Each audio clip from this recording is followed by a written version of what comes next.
Hey guys, welcome to a kind of completely new video. I guess not completely new, but a video that I only do probably once every so often. And that's mostly because this event that I'm about to talk about happens yearly where I live. It's the Wizard World Madison Comic Con.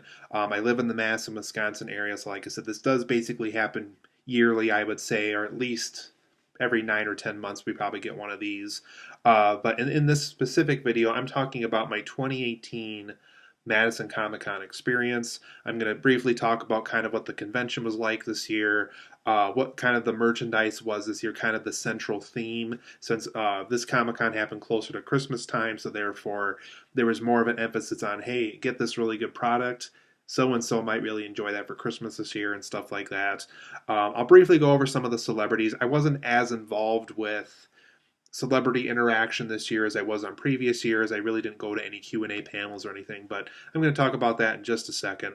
Um, and as usual, kind of like I've done in my last videos when I've done these, I'm going to talk about some purchases that I had at this Comic Con, kind of why I went with that route, kind of where the spending kind of stopped and where I kind of spent money where I did and stuff like that. So let's talk about the overall 2018 Wizard World Madison Comic Con experience and how it impacted me. So for the first part of this video, I'm going to talk about the overall convention. I would say for this year, I think they had the security stuff more intact this year. It seemed a little more to the point.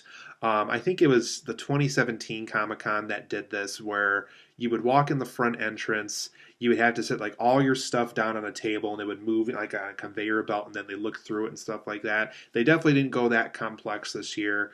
They did kept reminding everybody like, don't bring in weird things like pepper spray and Swiss Army knives and stuff that you wouldn't even think that people would bring into Comic Con, but I guess that fits some of the cosplay costumes that some of these people are wearing. So I thought the overall security thing was handled better this year. Given I didn't go right away in the morning, I kind of went closer to the afternoon this year. Um, I thought personally it was a much smoother process. It was just a more convenient way to get into Comic Con that hopefully they're going to continue in future years too. So the way they did it this year was perfectly fine. So hopefully they continue to do that for future years because in previous years it seemed a little inconvenient for everybody. I would also say for the overall convention itself, as usual, they had like somebody on like a main stage. They would do like little magic tricks, or they would perform karaoke, or they may have like an occasional performer make comments about like one of the cosplay people and stuff. And as usual, Madison Comic Con fashion, tons of merchandisers were there, tons of like refrigerator magnets, mystery boxes, which seem to be pretty popular with a lot of people. I'm personally one of those people where if I'm going to spend a lot of money at Comic Con, I kind of want to know where that money's going towards. So those have never really been for me. But as usual, like I've noticed in previous years too, a lot of people went for those mystery boxes. I think they had a Super Mario Brothers one, a Bob Ross one, a Rick and Morty one, just stuff that people would really be interested in for a mystery box. Um, they had the usual for food vendors, a little overpriced, so I just kind of avoided that at all costs. There was some type of a sandwich stand that I avoided. Um, so I would say kind of your pretty standard Comic Con. There wasn't anything super unique this year that kind of made it stand out from the previous Madison ones, but that was just maybe me personally. I only went to the Saturday part of this event. I didn't go to the Friday night thing. And obviously, based on when this video was uploaded, I didn't go to the Saturday one either, or the Sunday one. Just went to the Saturday part of the Madison Comic Con this year. In previous years, I've gone to like the 3-day pass and stuff like that, depending on the year. I think it was just the 2016 when I did that one, I think. Um, but yeah, overall, pretty fun convention. A lot of great merchandisers and stuff like that. So I guess for this next part, let me just talk about things that I kind of noticed as far as merchandising went. I would say, as usual, pop vinyls were in hot supply this year, which is good because that's one of the things that I personally collect. Tons of action figures, tons of refrigerator magnets, tons of like mystery boxes, like I previously mentioned. A lot of comic books. I really didn't look at the prices of comics this year. On certain years, they're like really, really good prices, and on other conventions, it's kind of like, whoa, I'm not going to pay that much for that. Um, I would say not as much because on previous years I've noticed too, not as much like used merchandise that they're selling, because like sometimes like somebody will collect like old GI Joes or old Barbie dolls, and they'll be in really good condition, and so therefore they're kind of collector's items still. So they'll sell them at Comic Con for maybe a cheaper price since they're used and were kind of stored somewhere for a while. But I didn't notice as many of that this year, so I guess that was something that where if you really like that part of Comic Con, I felt like it wasn't as around this year. It felt like it wasn't as big of a focus this year as far as the merchandisers and vendors went. So definitely more so pop vinyls, more action figures, more things you could package for somebody for Christmas time, because this was a December Comic Con in a way. Um, so more of a focus on, hey, buy this for this person for Christmas. It's buy two get one free, buy four get this free, buy five get a free mini pop vinyl for free. I notice a lot of stuff like that. So a lot of ways to kind of get people to keep buying stuff with these vendors, and just they were just kind of looking out for the customer. I thought that was kind of a cool little thing they did there. For the celebrities, I would say for me personally, this year's Madison Comic Con was the weakest in the celebrity department. I felt like there just wasn't as many this year. And one thing that was kind of lame, at least for me anyway, was there was a lot of returning celebrities, meaning there was a lot of celebrities at this Comic Con that were at previous ones in previous years. So therefore, it's hard to get excited over a celebrity I just met, or a celebrity that I went to a Q&A panel for already, or a celebrity that has been here in previous years, and I'll get to this one in a minute, but they're not there and stuff like that. So I thought celebrity wise, it didn't seem as huge this year, because the year previously we had Stan Lee, and obviously he's gone now, unfortunately. God bless his soul. But he wasn't at this one. We didn't get anybody of that huge caliber this year. I would say we didn't get a Stan Lee type figure this year for Comic Con. No Lou Ferrigno. Charles Martinet I thought was a cool celebrity back when we had him. Nothing really of that caliber this year. Thomas Ian Nicholas came back. I didn't get to talk to him this year, but I was at his Q&A panel last year and got to ask him a question. Saw him there this year. Cool to see him, but we've had him already. William Shatner was another one that we've had already. But like the last time he came, he was gone the whole time. Like he was taking so many breaks. Probably was there for one day. He's probably there for one of the days I wasn't even there. I don't know. I thought that was a little lame. It's like if you're going to have William Shatner, have the man there. I mean, he's getting paid to do this. So I mean, what more does he have to do? I think there was another Firefly celebrity again this year, but once again, I think they've been there in previous years.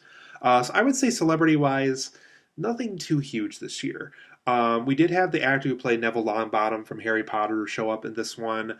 I didn't get to attend to his Q&A panel. I think I was already like busy with other merchandisers by the time his Q&A started. Like, oh shoot, I kind of missed that one. There was John Heder this year, I think his name was. He played Napoleon Dynamite in Napoleon Dynamite, the movie. I kind of saw him for like a brief second, so I really can't say too much about what he was like there. I heard there was some type of Disney trivia thing they did with him.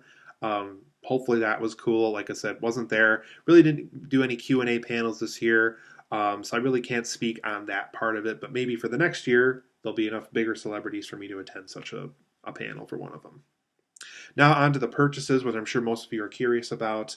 For those who saw my intro video on my other channel, this was kind of the product I gave a sample for everybody watching that video. This is a Bruce Lee pop vinyl I found for a good price. Bruce sells for a lot of money online. The Bruce Lee pop vinyl can sell up to $100 online depending on where you're looking at them. I got him for 50, and because thank God that the pop vinyl vendor was nice and kind of saw that I was running low on money, because this is one of the last things I bought at Comic Con, because the most of the money I brought with me was spent pretty much. He knows that I was running short. He's like, hey man, you seem like a really cool pop vinyl collector. I'll sell it to you for $45. So I thought that was kind of a cool thing that he did for me. So I got this for even $5 cheaper price, and now I own a Bruce Lee pop vinyl that's worth a lot of money. So I thought that was kind of cool. And it's in the box still, which I'm hoping to do for it because he's doing like a little jump kick thing. That might not sit on the shelf as well, so I'll probably just keep him in the box the way he is. One that I'm not only going to keep in the box, I really wanted to find this one. I kind of wanted to go to Comic-Con alone just to find this one, and they gave me like a little glass display thing to keep in it, so it was kind of worth the extra money.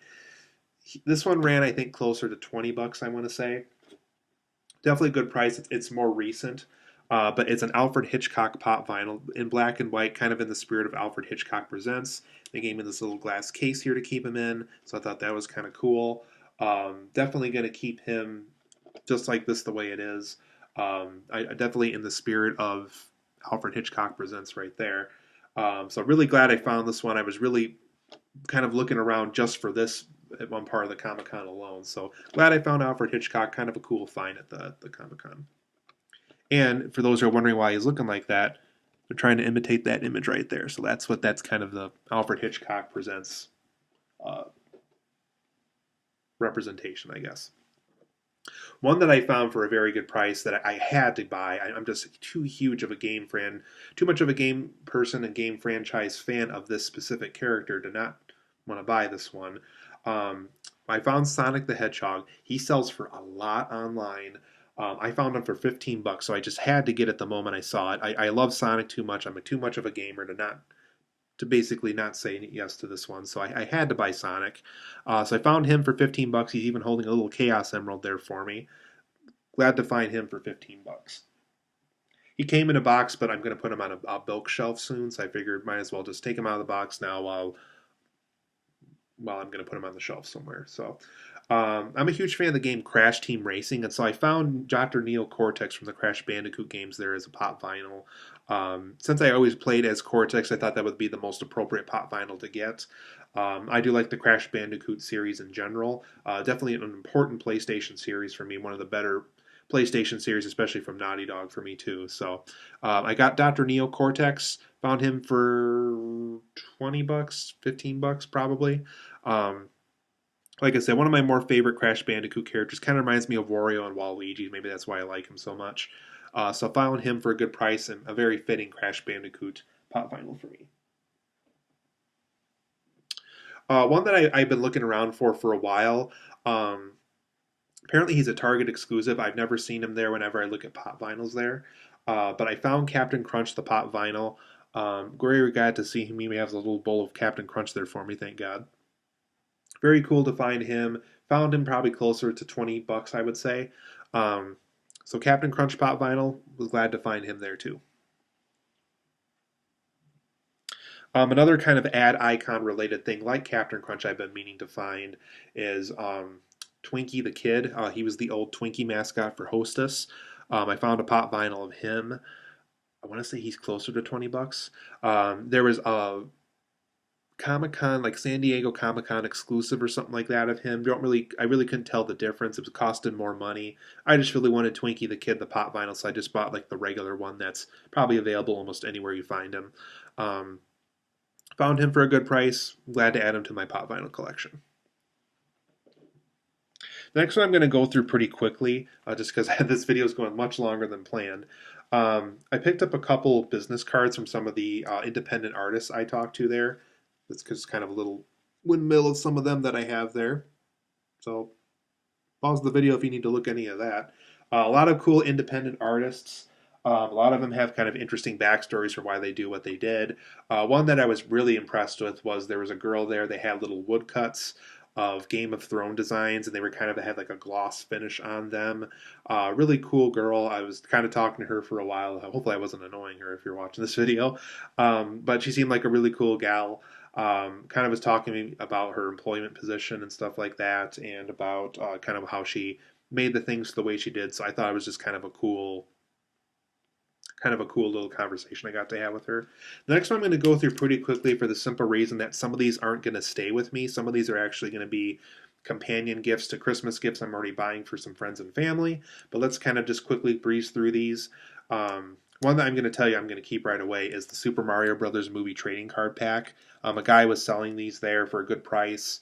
These did come out at the release of these movies and games for what you're going to see here in a second. So really glad I found the Super Mario Brothers movie one. Found that for about $3. Definitely worth some money in the near future.